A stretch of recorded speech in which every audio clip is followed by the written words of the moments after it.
అధికార పార్టీకి కొమ్ము కాస్తూ వివాదాస్పదంగా వ్యవహరిస్తున్న వైఎస్ఆర్ జిల్లా పులివెందుల పోలీసుల మెడకు కేసులు చుట్టుకుంటున్నాయి.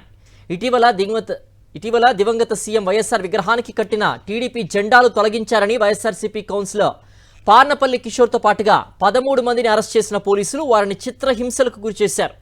కిషోర్పై DSP Murali Naik, CI NV Ramana third degree ప్రయోగించారు. కిషోర్ను కులం పేరుతో దూషించారు. దీంతో జాతీయ మానవ హక్కుల కమిషన్ను ఆశ్రయించారు వైఎస్ఆర్సీపీ కౌన్సిలర్ పార్నపల్లి కిషోర్. అధికార పార్టీకి కొమ్ము కాస్తూ కక్ష సాధింపుతో తమపై అక్రమ కేసులు బనాయించారని బాధితులు ఫిర్యాదు చేశారు. దీంతో 4 వారాల్లోగా పులివెందుల డీఎస్పీ సిఐపై చర్యలు తీసుకోవాలని మానవ హక్కుల కమిషన్ ఆదేశించింది.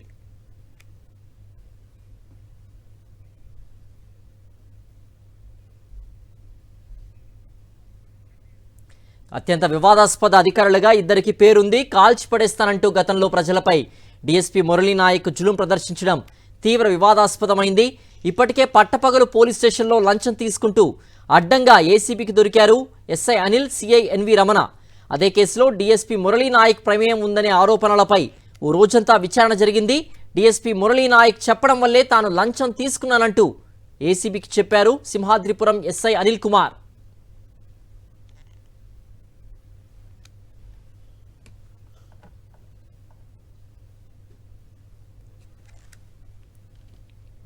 అధికార పార్టీకి కొమ్ము కాస్తూ వివాదాస్పదంగా వ్యవహరిస్తున్న వైఎస్ఆర్ జిల్లా పులివెందుల పోలీసుల మెడకు కేసులు చుట్టుకుంటున్నాయి. ఇటీవల దివంగత సీఎం వైఎస్ఆర్ విగ్రహానికి కట్టిన టీడీపీ జెండాలు తొలగించారని వైఎస్ఆర్సీపీ కౌన్సిలర్ పార్నపల్లి కిషోర్తో పాటుగా 13 మందిని అరెస్ట్ చేసిన పోలీసులు వారిని చిత్రహింసలకు గురిచేశారు. కిషోర్పై DSP Murali Naik, CI KV Ramana third degree ప్రయోగించారు. కిషోర్ను కులం పేరుతో దూషించారు. దీంతో జాతీయ మానవ హక్కుల కమిషన్ ఆశ్రయించారు వైఎస్ఆర్సీపీ కౌన్సిలర్ పార్నపల్లి కిషోర్.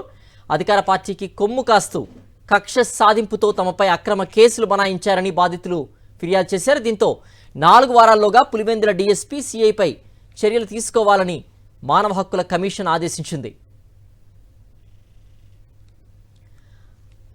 అత్యంత వివాదాస్పద అధికారులుగా ఇద్దరికి పేరుంది. కాల్చి పడేస్తానంటూ గతంలో ప్రజలపై డీఎస్పీ మురళీనాయక్ జులుం ప్రదర్శించడం తీవ్ర వివాదాస్పదమైంది. ఇప్పటికే పట్టపగలు పోలీస్ స్టేషన్లో లంచం తీసుకుంటూ అడ్డంగా ఏసీబీకి దొరికారు SI Anil, CI KV Ramana. అదే కేసులో డీఎస్పీ మురళీనాయక్ ప్రమేయం ఉందనే ఆరోపణలపై ఓ రోజంతా విచారణ జరిగింది. డీఎస్పీ మురళీనాయక్ చెప్పడం వల్లే తాను లంచం తీసుకున్నానంటూ ఏసీబీకి చెప్పారు సింహాద్రిపురం ఎస్ఐ అనిల్ కుమార్.